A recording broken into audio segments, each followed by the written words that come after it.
tanggal 24 Mei 2023, di sebuah dusun kecil yang tenang di pinggiran Kabupaten Indramayu, suasana damai mendadak terguncang. Desa yang biasanya hanya terdengar suara ayam berkokok dan anak-anak bermain di halaman tiba-tiba dipenuhi bisikan cemas. Dua sosok lanjut usia yang selama ini dikenal baik hati dan ramah, yakni Pak Suradi dan istrinya Bu Lastri, mendadak hilang tanpa jejak. Pasangan ini seumur hidupnya hanya tahu sawah kebun dan kolam kura-kura yang mereka rawat penuh kasih sayang. Mereka tidak pernah terlibat urusan pelik, apalagi bermusuhan dengan siapapun.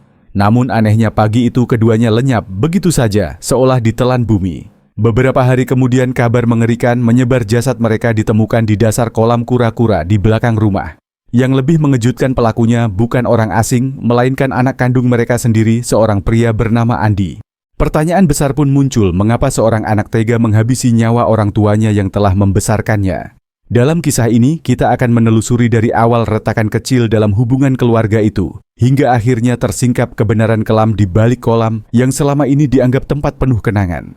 Andi, seorang pria berusia 32 tahun, dikenal bertubuh kurus dengan wajah tenang seperti seorang pegawai kantor. Ia adalah anak tunggal Pak Suradi dan Bu Lastri. Mereka tinggal di rumah sederhana berdinding semen, namun cukup rapi bersama sekumpulan kura-kura peliharaan yang sudah seperti bagian keluarga. Setiap pagi Andi terlihat memberi makan kura-kura dengan penuh perhatian, menyapa tetangga dengan senyum ramah, seolah ia adalah gambaran sempurna dari seorang anak berbakti. Tak seorang pun menyangka bahwa di balik senyum dan sikap sopannya tersimpan rahasia gelap yang kelak mengguncang seluruh desa. Pagi itu Bu Rini, tetangga yang tinggal tepat di seberang jalan, melintas sambil membawa keranjang berisi sayur. Ia menoleh ke arah rumah Pak Suradi, lalu bertanya dengan suara riang, "Andi, hari ini kok enggak kelihatan bapak sama ibumu kasih makan kura-kura ya?" Andi tersenyum membungkuk sopan, lalu menjawab dengan nada santai, "Oh Bu, bapak sama ibu lagi berangkat ke Cirebon. Katanya mau ikut acara doa di sebuah vihara, mungkin agak lama, sebulan lebih. Mereka bilang mau sekalian nenangin hati." Untuk meyakinkan, Andi bahkan menunjuk ke tumpukan tas pakaian di teras, seolah memang dipersiapkan untuk perjalanan jauh. Ia menambahkan dengan nada lembut, "Tadi pagi ibu juga sempat pesan sama saya, supaya tetap rajin merawat kura-kura. Itu kebanggaan beliau." Jawaban itu terdengar begitu wajar. Tatapan mata Andi pun jernih, tidak ada tanda gelisah sedikit pun. Bu Rini percaya sepenuhnya, bahkan merasa lega mendengar bahwa pasangan tua itu masih sehat dan sedang beribadah. Dengan hati tenang, ia kembali berjalan sambil bergumam, "Syukurlah kalau begitu, memang ada baiknya mereka jalan-jalan." Tak ada yang curiga sedikit pun. Semua tetangga yakin cerita itu benar, dan sejak hari itu sebuah sandiwara dimulai. Andi memainkan peran anak berbakti dengan sangat rapi. Ia rutin membersihkan rumah, menata halaman, bahkan kerap membagikan jajanan kecil ke tetangga sambil berkata bahwa itu titipan dari orang tuanya. Setiap detail ia jalankan dengan sempurna hingga tak ada celah bagi siapapun untuk meragukan. Namun di balik semua itu, kenyataan yang pahit justru sedang terkubur hanya beberapa langkah dari tempat ia berdiri. Kolam kura-kura yang dulu menjadi simbol kebersamaan keluarga kini berubah menjadi saksi bisu dari sebuah kejahatan. Segalanya dimulai dari satu kebohongan kecil, dan seperti semua kebohongan di dunia ini, lambat laun retakan akan muncul menyingkap apa yang selama ini coba ditutupi. Dan benar saja, jika para tetangga hanya melihat permukaan, keluarga sendiri bisa merasakan sesuatu yang janggal. Beberapa hari berlalu sejak kabar bahwa Pak Suradi dan Bu Lastri pergi berdoa ke Cirebon. Tetangga masih percaya sepenuhnya pada cerita Andi. Mereka bahkan memuji betapa rajinnya ia merawat rumah dan hewan peliharaan. Namun di balik ketenangan itu, ada seseorang yang mulai merasa janggal. Orang itu adalah Sulastri, adik kandung Pak Suradi yang biasa dipanggil Bulas. Seorang perempuan paruh baya dengan karakter tegas dan tidak mudah dibohongi. Ia sudah beberapa kali mencoba menelepon kakaknya, tetapi nomor yang dituju tidak pernah aktif. Perasaan resah makin hari makin kuat. Pagi itu ia memutuskan naik bus dari kampung untuk langsung datang ke rumah sang kakak. Begitu tiba, ia melihat Andi sedang menyapu halaman. Tanpa basa-basi, Bulas langsung bertanya dengan nada curiga, "Andi, bapak sama ibumu kemana? Kenapa aku telepon dari kemarin tidak pernah bisa tersambung?" Pertanyaan itu membuat Andi sedikit kaku. Sekilas terlihat kegugupan di wajahnya, tapi ia cepat menutupinya dengan senyum sopan. Bude, maaf ya, bapak sama ibu memang lagi di Cirebon ikut doa di vihara. Sinyalnya jelek di sana, mungkin itu sebabnya nggak bisa ditelepon." Andi menjawab lancar hampir tanpa jeda. Namun ada satu hal kecil yang membuat Bulas makin curiga. Ia tidak berani menatap mata saat bicara. Tatapannya selalu menghindar, seolah takut jika matanya bertemu dengan mata sang bibi kebohongan, itu akan terbongkar. Bulas mengerutkan dahi. Ia tahu persis bahwa kakaknya tidak pernah sekalipun berpergian jauh tanpa memberi kabar kepadanya. Apalagi selama ini Pak Suradi punya masalah pada persendian kakinya. Naik tangga saja susah, apalagi melakukan perjalanan panjang ke vihara di Cirebon. Logika sederhana itu saja sudah cukup membuat cerita Andi terdengar aneh. Dengan suara yang makin keras ia mendesak. "Jangan bohong sama aku, Dik.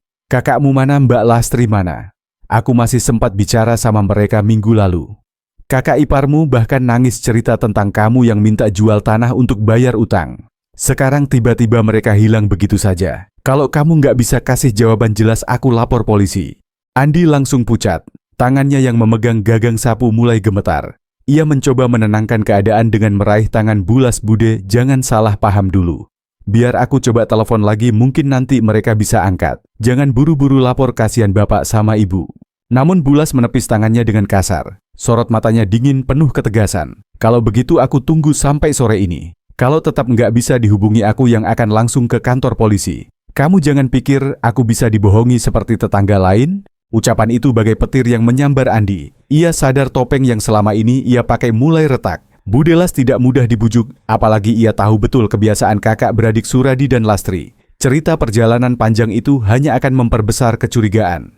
Sore harinya sesuai ancaman Bulas, benar-benar mendatangi kantor polisi sektor terdekat. Laporannya diterima serius mengingat kasus orang hilang, apalagi sepasang lansia adalah hal yang tidak bisa disepelekan.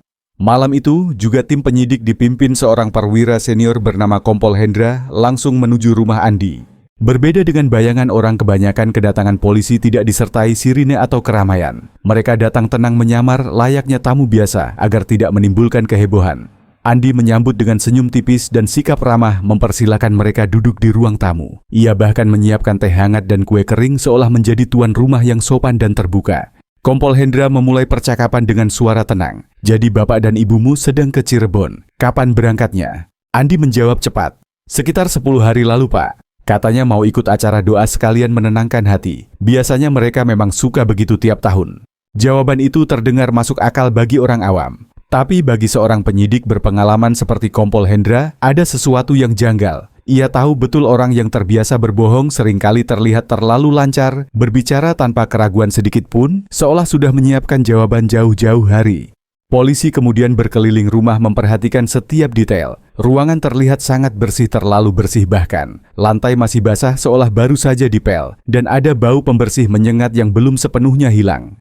Di halaman belakang, Kompol Hendra menemukan goresan panjang di lantai semen yang mengarah ke tepi kolam kura-kura, seperti ada benda berat yang pernah diseret. Ia menunduk menyentuh bekas itu, lalu diam sesaat. Naluri seorang penyidik mengatakan, ada sesuatu yang salah. Saat berdiri kembali, ia menatap kolam dengan serius. Airnya keruh, lebih keruh dari biasanya. Dan sekumpulan kura-kura terlihat berkumpul di sudut barat laut kolam, seolah ada sesuatu yang membuat mereka tertarik di sana. Andi yang sejak tadi berdiri di beranda tampak gelisah. Ia pura-pura santai, tetapi jemarinya saling meremas tanda ketegangan yang tidak bisa disembunyikan. Kompol Hendra menoleh sekilas ke arah anak buahnya, lalu berbisik, "Awasi kolam itu. Besok kita periksa lebih dalam." Bagian ini menjadi titik awal kecurigaan polisi. Sandingkan dengan kecurigaan dari Bulas, maka jelas bahwa kebohongan Andi tidak akan bisa bertahan lama. Retakan pertama dalam sandiwara itu akhirnya muncul, dan dari sinilah rahasia kelam mulai terungkap.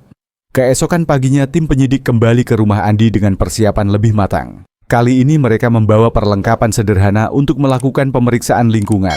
Warga sekitar mulai berbisik-bisik, namun suasana tetap dijaga agar tidak menimbulkan keributan. Kompol Hendra berjalan perlahan ke halaman belakang. Pandangannya jatuh pada kolam kura-kura yang berada di sudut pekarangan. Kolam itu sebetulnya tidak besar, hanya seukuran ruang tamu, namun cukup dalam. Airnya terlihat lebih keruh dari biasanya, bahkan ada bau aneh yang samar tercium ketika angin berhembus. Seorang tetangga tua bernama Pak Wiryo, yang kebetulan ikut melihat dari pagar, dipanggil untuk ditanyai. Kompol Hendra bertanya dengan suara pelan, "Pak, biasanya kura-kura di sini suka berkumpul di satu titik begitu?" Pak Wiryo menggeleng pelan. "Tidak, Pak Polisi, biasanya mereka menyebar ke seluruh kolam. Aneh juga, beberapa hari ini saya lihat mereka sering mengerumuni bagian barat laut kolam. Airnya juga keruh sekali, kadang berbau tidak enak. Saya kira cuma lumpur." Jawaban itu membuat wajah para penyidik semakin serius. Catatan kecil langsung dibuat oleh salah satu anggota. Mereka kemudian mengambil sampel air untuk diperiksa. Seorang ahli biologi perairan dari universitas terdekat dipanggil untuk membantu. Setelah mencelupkan alat sederhana dan mencium aroma air, ia berkomentar singkat. Kalau tidak ada benda organik besar yang membusuk di dasar kolam air, tidak akan sekotor ini. Gelembung yang muncul di titik yang sama juga sangat mencurigakan. Pernyataan itu menjadi alarm tersendiri. Sementara itu, Andi hanya bisa berdiri di beranda memperhatikan gerak-gerik polisi. Wajahnya pucat, tetapi ia masih berusaha tersenyum tipis. Ketika Kompol Hendra bertanya, "Kenapa air kolam jadi keruh begini, Ndik?" Ia menjawab cepat. "Mungkin karena hujan kemarin, Pak. Air got masuk jadi kotor." Namun nada suaranya terdengar goyah tidak setegas sebelumnya. Tangannya terlihat gemetar dan matanya lebih sering menunduk. Semua itu tidak luput dari pengamatan polisi berpengalaman. Menjelang siang, Kompol Hendra berdiskusi singkat dengan timnya. Ia memutuskan untuk menguras kolam. Keputusan itu langsung membuat Andi terdiam. Wajahnya seperti kehilangan darah, tetapi ia tidak berani menolak. Mesin pompa dipasang. Air kolam perlahan surut menyingkap dasar yang dipenuhi lumpur hitam pekat. Awalnya hanya terlihat batu ranting dan sisa dedaunan. Tetapi semakin dalam air berkurang, muncul bau busuk yang menusuk hidung. Bau itu berbeda bau khas daging yang telah membusuk. Semua orang yang berada di dekat kolam spontan menutup hidung. Di antara lumpur, seorang anggota polisi menemukan sebuah benda kecil yang tidak wajar, sebuah sandal kayu sederhana, model yang sangat sering dipakai Bulastri sehari-hari. Benda itu langsung diangkat menggunakan penjepit besi dan dimasukkan ke dalam wadah plastik. Suasana seketika hening. Tidak ada yang berani bicara, tetapi semua tatapan terarah pada Andi. Ia menunduk, wajahnya semakin pucat, keringat dingin mengalir di pelipis. Proses pengurasan dilanjutkan. Saat air benar-benar surut, seorang anggota polisi yang menyisir dasar kolam tiba-tiba berhenti. Ia merasa alatnya menyentuh sesuatu yang keras namun kenyal. Setelah lumpur digali, muncullah gulungan jaring nelayan yang diikat dengan batu besar. Saat lapisan jaring dibuka perlahan, bau busuk semakin menyengat, membuat beberapa orang harus menahan napas sambil mundur. Dan di dalam gulungan jaring itulah terlihat dua tubuh manusia. Tubuh yang sudah membusuk parah, tetapi pakaian yang menempel masih bisa dikenali daster bunga sederhana milik Bulastri dan kaos lusuh abu-abu yang biasa dipakai Pak Suradi. Beberapa warga yang menyaksikan dari luar pagar langsung menjerit pelan. Ada yang menangis, ada yang beristighfar berulang kali. Pemandangan itu benar-benar menghantam batin mereka. Andi yang sejak tadi hanya berdiri di beranda terdiam membeku. Ia tidak menangis, tidak marah, tidak juga berteriak. Tatapannya kosong menembus jauh, seakan seluruh dunianya runtuh dalam sekejap. Namun bagi polisi, diamnya Andi adalah pengakuan yang lebih keras daripada kata-kata. Kompol Hendra mendekati Andi dengan langkah tenang. "Dik, kami menemukan jasad orang tuamu di kolam. Apa kamu tahu bagaimana bisa ada di sana?" Andi menggigit bibir tetapi tidak menjawab. Matanya hanya beralih sebentar ke arah kolam, lalu kembali menunduk. Tangannya saling meremas sampai ruas jarinya memutih. Polisi tidak menekan lebih jauh saat itu. Mereka tahu bukti yang ada sudah cukup kuat. Kedua jasad segera dievakuasi ke rumah sakit untuk diautopsi. Lokasi dipasangi garis polisi dan warga diminta menjauh. Kabar penemuan jasad itu menyebar secepat api membakar jerami kering. Dalam hitungan jam seluruh desa gempar. Orang-orang berkerumun di sekitar rumah berbisik-bisik dengan wajah pucat. Mereka yang sebelumnya memuji Andi sebagai anak berbakti kini terdiam tak percaya. Bagaimana mungkin seorang anak tega melakukan hal sekejam itu? Di balik pagar terdengar bisikan lirih seorang nenek. "Ya Allah, kura-kura itu ternyata jadi saksi." Mereka terus berenang di tempat mayat ditaruh. Astagfirullah. Sejak saat itu tidak ada lagi yang menyebut Andi sebagai anak baik. Ia tidak lagi dipandang sebagai kebanggaan orang tuanya, melainkan sebagai tersangka utama sebuah tragedi keluarga yang mengguncang hati semua orang. Sore itu setelah jasad Pak Suradi dan Bulastri dievakuasi dari kolam, suasana desa masih mencekam. Warga belum percaya sepenuhnya pada apa yang baru saja mereka saksikan. Namun bagi aparat kepolisian, arah penyelidikan sudah jelas, semua bukti mengarah kepada Andi, anak tunggal pasangan tersebut. Andi digiring ke kantor polisi sektor kabupaten. Tidak ada perlawanan darinya, bahkan langkah kakinya tampak lunglai seolah energi hidupnya telah hilang sejak jasad kedua orang tuanya diangkat dari dasar kolam. Wajahnya pucat, matanya kosong, dan keringat dingin terus menetes. Di ruang interogasi, suasana dibuat sederhana, hanya sebuah meja kayu, 2 kursi, dan lampu putih yang menggantung tepat di tengah ruangan. Kompol Hendra duduk di seberang Andi, menatapnya dengan sorot mata tajam, namun tenang. Ia tahu untuk menembus pertahanan seorang tersangka tidak perlu bentakan atau ancaman. Cukup kesabaran diam dan tatapan yang membuat lawan merasa telanjang. Beberapa menit pertama suasana hanya diisi oleh keheningan. Andi duduk dengan kedua tangan terlipat di pangkuan jemarinya, terus bergerak resah. Ia menunduk menghindari kontak mata dengan siapapun. Kompol Hendra menyalakan alat perekam lalu membuka percakapan dengan nada lembut. Andi, kami sudah menemukan jasad orang tuamu. Mereka tidak mungkin masuk sendiri ke dalam jaring lalu tenggelam di kolam. Kamu ada di rumah bersama mereka. Ceritakan pada kami apa yang sebenarnya terjadi. Andi tetap diam. Bibirnya menutup rapat, hanya terdengar napas berat yang tersengal. Kompol Hendra tidak tergesa. Ia tahu diam adalah bentuk pertahanan. Maka ia membiarkan keheningan itu menekan, memberi ruang bagi rasa bersalah untuk semakin menggerogoti jiwa Andi. Beberapa pertanyaan sederhana dilontarkan. Kapan terakhir kali ia melihat orang tuanya? Apa benar mereka pergi ke Cirebon? Siapa yang menyiapkan pakaian di teras? Namun setiap kali ditanya, jawabannya hanya anggukan singkat atau lirih, saya tidak tahu. Hingga akhirnya seorang penyidik lain meletakkan barang bukti di atas meja, sandal kayu milik Bulastri yang ditemukan lebih dulu di dasar kolam. Benda sederhana itu seakan merobek lapisan pertahanan terakhir Andi. Ia menatap sandal itu cukup lama, matanya berair, bibirnya bergetar. Kompol Hendra kembali bersuara, kali ini sedikit lebih tegas. Kami tahu kamu menyayangi orang tuamu. Tapi mengapa mereka bisa berakhir seperti ini? Apa yang membuatmu begitu marah hingga tega menghabisi nyawa mereka? Air mata Andi akhirnya jatuh. Namun bukan tangisan keras, hanya tetesan yang jatuh diam-diam, seperti aliran air di celah batu. Ia mengusap wajahnya dengan telapak tangan, lalu berkata dengan suara serak, Aku sudah memohon pada mereka. Aku sujud, aku minta agar tanah belakang rumah dijual. Aku butuh uang, utang menumpuk, mereka tidak mau. Suaranya lirih namun setiap kata terdengar jelas. Ruangan mendadak sunyi, hanya terdengar suara pena penyidik yang mencatat. Andi melanjutkan dengan nada putus asa. Orang-orang yang aku utangi mengancamku. Mereka bilang besok kalau tidak ada uang aku akan dibunuh. Aku panik, aku tidak punya siapapun selain bapak dan ibu. Aku pikir mereka akan menolongku lagi. Seperti dulu, tapi kali ini mereka menolak. Bapak marah bilang aku anak gagal. Ibu juga bilang sudah lelah. Hatiku hancur. Kompol Hendra mendengarkan dengan saksama, tidak memotong. Ia tahu pengakuan itu baru permulaan. Perlahan ia mencondongkan tubuh ke depan, suaranya pelan namun menusuk. Lalu apa yang kamu lakukan malam itu, Andi? Andi menutup wajah dengan kedua tangannya. Tubuhnya bergetar hebat, lalu kata-kata itu keluar tersendat, Aku hanya ingin menakut-nakuti. Bapak berdiri membelakangiku, aku lihat kayu di pojok dapur. Aku angkat, aku pukul. Sekali saja.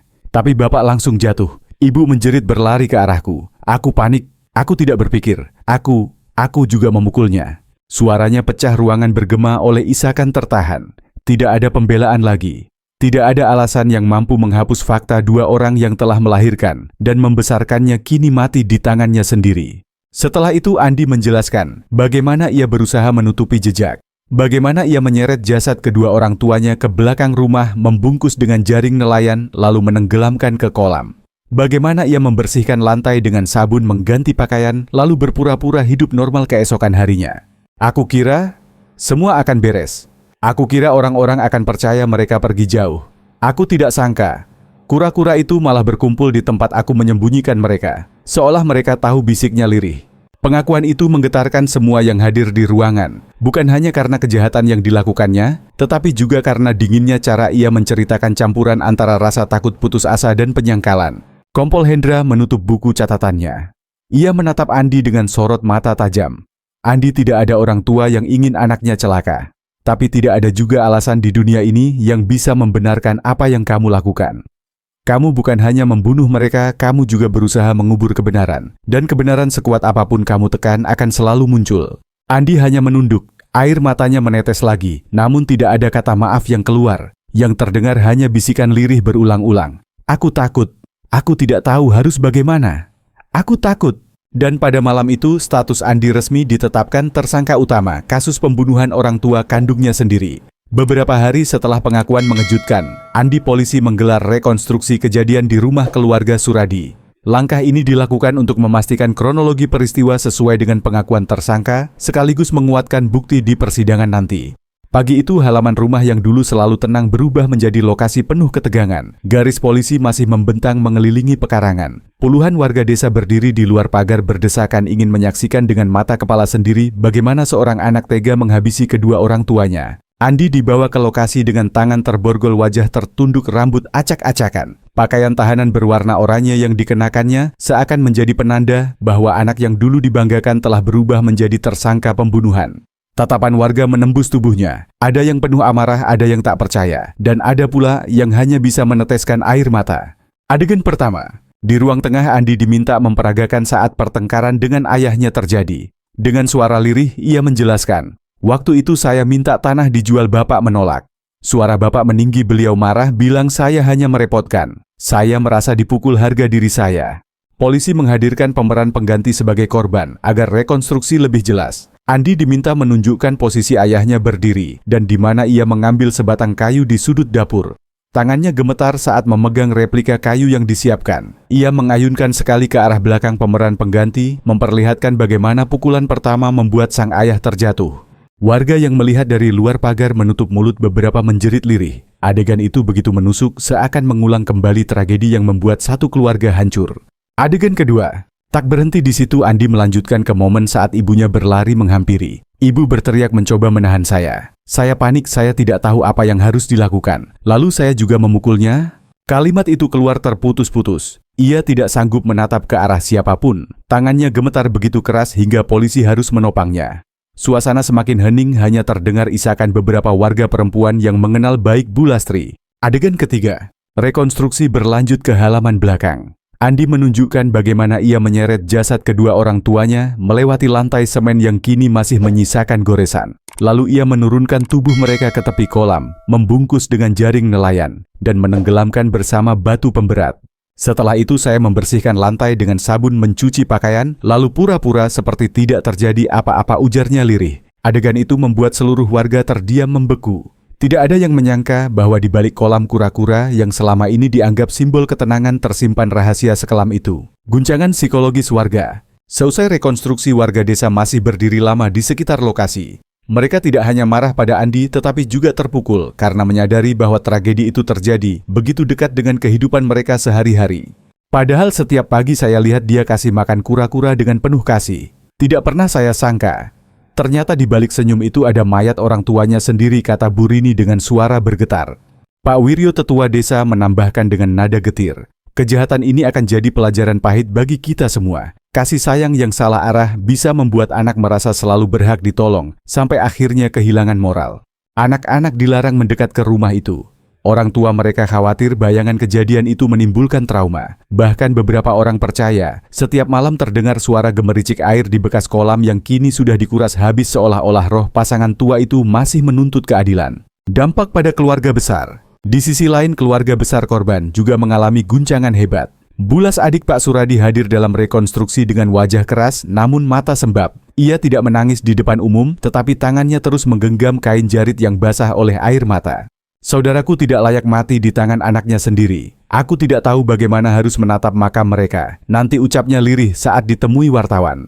Ia juga mengaku menyesal karena terlambat curiga. Seandainya aku datang lebih cepat, mungkin mereka masih bisa diselamatkan. Tapi sekarang semua sudah terlambat.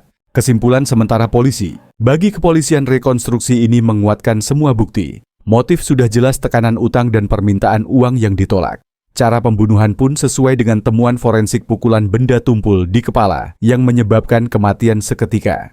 Kompol Hendra menutup rekonstruksi dengan pernyataan singkat kepada media, kasus ini adalah tragedi keluarga yang sangat menyedihkan. Namun hukum harus ditegakkan. Tidak ada alasan yang dapat membenarkan pembunuhan, terlebih kepada orang tua sendiri. Bayangan gelap yang tersisa. Malam itu setelah semua aparat meninggalkan lokasi, rumah keluarga Suradi tampak kosong dan menyeramkan. Pintu tertutup, jendela digembok, tetapi bayangan peristiwa itu seakan masih berputar di dinding rumah. Warga yang melewati jalan depan rumah memilih berjalan cepat, enggan menoleh. Mereka tahu sejak hari itu rumah itu tidak lagi menjadi tempat yang biasa.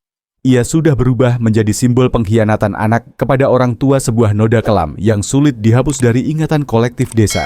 Beberapa bulan setelah rekonstruksi kasus pembunuhan Pak Suradi dan Bu Lastri akhirnya memasuki tahap persidangan. Kabar tentang sidang ini menyebar cepat, bukan hanya di desa Indramayu tempat tragedi terjadi, tetapi juga sampai ke kabupaten lain. Media lokal ramai memberitakan dan masyarakat berbondong-bondong datang ke pengadilan negeri untuk menyaksikan langsung jalannya persidangan.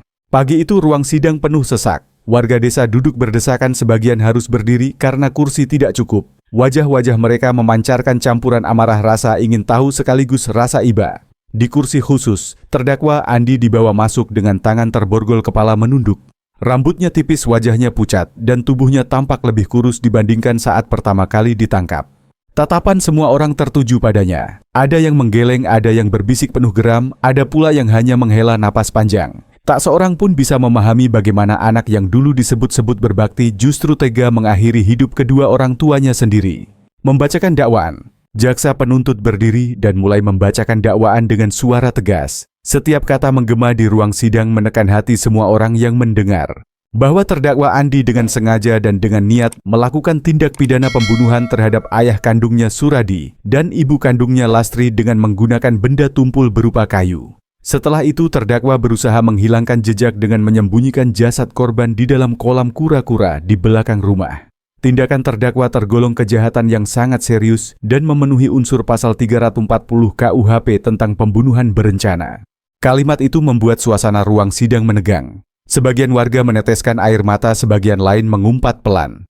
Bulas, adik Pak Suradi, duduk di bangku depan dengan wajah kaku. Ia tidak menangis tetapi jemarinya terus menggenggam kain di pangkuan seakan menahan emosi yang menggelegak. Kesaksian yang mengiris hati. Sidang berlanjut dengan pemanggilan saksi. Bulas maju ke depan, suaranya bergetar tetapi tegas. Saya tahu kakak saya orangnya sabar. Dia tidak pernah meninggalkan keluarganya tanpa kabar. Kalau tiba-tiba hilang, saya yakin ada yang tidak beres. Dan benar ternyata yang menghabisinya adalah darah dagingnya sendiri. Saya tidak pernah menyangka. Suaranya patah di akhir kalimat membuat banyak orang di ruang sidang ikut menunduk haru.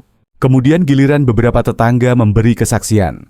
Bu Rini yang dulu melihat Andi memberi makan kura-kura dengan senyum ramah kini bersuara lirih. Saya tertipu. Saya percaya saat dia bilang orang tuanya pergi ke Cirebon. Saya bahkan lega waktu itu. Tidak pernah saya sangka ternyata mereka sudah tidak ada sejak hari pertama. Kesaksian demi kesaksian semakin menegaskan betapa dalamnya luka yang ditinggalkan kasus ini. Pembelaan terdakwa. Ketika tiba giliran Andi memberikan keterangan, suasana ruang sidang hening total. Ia berdiri dengan tubuh gemetar, lalu mulai berbicara dengan suara serak. Saya tidak berniat membunuh. Saya hanya panik. Saya dikejar utang, saya takut mati di tangan penagih. Malam itu saya hanya ingin bapak dan ibu mendengar saya sekali lagi. Tapi bapak marah, ibu menjerit. Saya hilang kendali. Setelah itu saya ketakutan, saya tidak tahu harus bagaimana. Saya menyesal tapi semua sudah terlambat. Ia berhenti beberapa kali untuk menelan ludah, matanya berkaca-kaca. Namun banyak orang di ruang sidang merasa katanya tidak cukup untuk menebus perbuatannya. Beberapa warga berbisik, kalau benar menyesal kenapa masih sempat menutupi dengan kebohongan begitu rapi? Tuntutan jaksa. Setelah mendengarkan semua keterangan, jaksa penuntut umum menyampaikan tuntutan. Menimbang beratnya perbuatan terdakwa, motif yang hanya mementingkan diri sendiri, serta upaya menutupi jejak dengan cara keji, maka kami menuntut agar terdakwa dijatuhi hukuman mati. Kata terakhir itu menggema keras. Ruang sidang bergemuruh. Ada yang setuju dan bersorak lirih, ada pula yang terdiam membeku merenungi betapa tragis akhir perjalanan hidup seorang anak yang gagal mengendalikan diri. Andi sendiri hanya menunduk. Tidak ada teriakan, tidak ada bantahan. Matanya kosong seolah semua energi hidupnya sudah terkuras habis sejak lama. Reaksi masyarakat. Di luar gedung pengadilan ratusan warga berkumpul. Sebagian membawa poster bertuliskan keadilan untuk Suradi dan Lastri. Wawancara dengan media lokal menggambarkan perasaan yang sama, marah, kecewa, sekaligus sedih. Ini pelajaran pahit. Anak yang terlalu dimanjakan, selalu ditolong tanpa dididik tanggung jawab, akhirnya bisa berubah jadi begini. Kasih sayang yang salah arah berbuah bencana, kata seorang tokoh masyarakat. Ada pula yang berkata dengan lirih, kura-kura yang mereka rawat ternyata jadi saksi bisu. Tuhan tidak pernah tidur, benar-benar tidak pernah. Menanti putusan. Sidang ditunda untuk agenda berikutnya, pembelaan dari kuasa hukum, dan akhirnya pembacaan vonis. Namun satu hal sudah jelas, masyarakat menanti putusan paling berat bagi Andi. Tidak ada lagi yang menyebutnya anak berbakti atau kebanggaan orang tua. Di mata semua orang ia kini hanyalah seorang pembunuh darah daging sendiri. Ruang sidang perlahan kosong, tetapi aura mencekam masih terasa. Seperti luka yang belum sembuh, kasus ini akan terus menghantui ingatan masyarakat desa, menjadi cerita kelam yang diceritakan dari generasi ke generasi. Hari yang ditunggu-tunggu akhirnya tiba. Ruang sidang kembali dipenuhi masyarakat, wartawan, dan keluarga korban. Semua menanti keputusan hakim terhadap Andi, anak yang tega menghabisi nyawa kedua orang tuanya sendiri. Udara di ruang sidang terasa berat, hening, dan tegang. Andi dibawa masuk dengan wajah pucat pasi. Tubuhnya makin kurus, matanya cekung, rambutnya acak-acakan. Ia berjalan tertatih dengan borgol di tangannya. Tidak ada lagi sisa-sisa wibawa anak tunggal yang dulu selalu dipuji tetangga. Di kursi terdakwa, ia duduk menunduk sesekali menarik napas panjang seolah berusaha menenangkan diri. Majelis hakim memasuki ruangan. Semua orang berdiri. Ketukan palu terdengar 3 kali menandai dimulainya sidang pembacaan putusan. Ketua majelis hakim membuka berkas tebal, lalu mulai membaca dengan suara lantang namun dingin. Pertimbangan hakim. Hakim menjelaskan satu persatu pertimbangan hukum. Dari hasil penyelidikan pemeriksaan saksi rekonstruksi hingga pengakuan terdakwa, semua bukti mengarah pada kesimpulan yang sama. Andi dengan sadar melakukan pembunuhan terhadap ayah dan ibunya. Bahwa perbuatan terdakwa tidak hanya menghilangkan nyawa 2 orang yang seharusnya dihormati dan dijunjung tinggi, tetapi juga menodai nilai-nilai luhur kekeluargaan, menimbulkan keguncangan luar biasa di tengah masyarakat, serta meninggalkan luka yang sulit disembuhkan. Bahwa terdakwa tidak menunjukkan penyesalan yang tulus, melainkan berusaha menutupi kejahatannya dengan kebohongan sistematis. Setiap kata hakim bagai pisau yang menggores batin semua yang hadir. Warga terdiam, hanya suara isak lirih yang sesekali terdengar. Putusan. Akhirnya hakim sampai pada inti keputusan. Menimbang semua fakta hukum dengan ini, majelis hakim menjatuhkan hukuman mati kepada terdakwa Andi. Putusan ini sah dan mengikat. Terdakwa diberi hak untuk mengajukan gerasi, namun majelis menilai bahwa hukuman paling berat adalah layak untuk menebus perbuatannya. Ruang sidang hening sejenak lalu bergemuruh. Ada yang berbisik, ada yang bersorak setuju, ada pula yang hanya menangis. Bulas, adik Pak Suradi, menutup wajah dengan kain jarit. Matanya basah tetapi ia tidak berkata apa-apa. Bagi dirinya tidak ada vonis yang benar-benar bisa mengembalikan kakak dan iparnya. Andi sendiri tidak bereaksi keras. Ia hanya menunduk lebih dalam lalu menghela napas panjang. Tidak ada tangisan, tidak ada teriakan. Seolah ia sudah pasrah pada nasib yang menimpanya. Reaksi masyarakat. Setelah sidang usai, masyarakat berkerumun di luar gedung pengadilan. Banyak yang merasa lega, merasa keadilan sudah ditegakkan. Anak durhaka begitu memang pantas dapat hukuman paling berat. Biar jadi pelajaran buat semua orang, kata seorang bapak dengan nada geram. Namun ada pula yang hanya menggeleng sedih. Kasihan juga sebenarnya. Kalau saja sejak dulu dia dibimbing lebih keras, mungkin dia tidak akan jadi begini. Tapi ya, nasi sudah jadi bubur. Media melaporkan kasus ini secara luas. Judul-judul berita memenuhi halaman surat kabar dan portal daring. Anak bunuh orang tua di Indramayu dijatuhi hukuman mati. Kasus ini seketika menjadi simbol kejatuhan moral akibat keserakahan utang dan kasih sayang orang tua yang salah arah. Rumah yang ditinggalkan. Beberapa minggu setelah vonis rumah keluarga Suradi dibiarkan kosong, garis polisi sudah dicabut, tetapi tidak ada satupun warga yang berani menempati. Rumah itu menjadi tempat sunyi penuh kenangan kelam. Jendela-jendela tertutup rapat, pintu berdebu dan halaman ditumbuhi rumput liar. Kolam kura-kura yang dulu menjadi kebanggaan keluarga kini sudah dikuras habis dan ditimbun tanah. Pemerintah desa menutupnya sebagian karena alasan kesehatan, sebagian lagi karena masyarakat tidak sanggup melihatnya. Bagi warga, kolam itu bukan lagi sekadar kolam, melainkan kuburan yang pernah menyimpan rahasia mengerikan. Malam hari, orang-orang yang melewati rumah itu sering mempercepat langkah. Ada yang berbisik mendengar suara gemericik air, ada yang mengaku mencium bau busuk samar. Benar atau tidak, rumah itu sudah berubah menjadi legenda gelap yang menghantui seluruh desa. Pelajaran yang tertinggal. Kasus Andi bukan hanya sekadar kriminalitas biasa. Ia menjadi cermin betapa kasih sayang yang salah arah bisa berubah menjadi senjata yang mematikan. Orang tua yang terlalu sering menolong tanpa memberi tanggung jawab, anak yang tumbuh tanpa belajar menghadapi kegagalan dan tekanan utang yang mencekik, semua bercampur melahirkan tragedi yang mengguncang. Cinta itu harus disertai didikan, bukan hanya perlindungan. Kalau tidak, anak bisa merasa selalu berhak, selalu ditolong, sampai akhirnya lupa bagaimana berdiri sendiri, ujar seorang tokoh agama desa saat diminta komentar.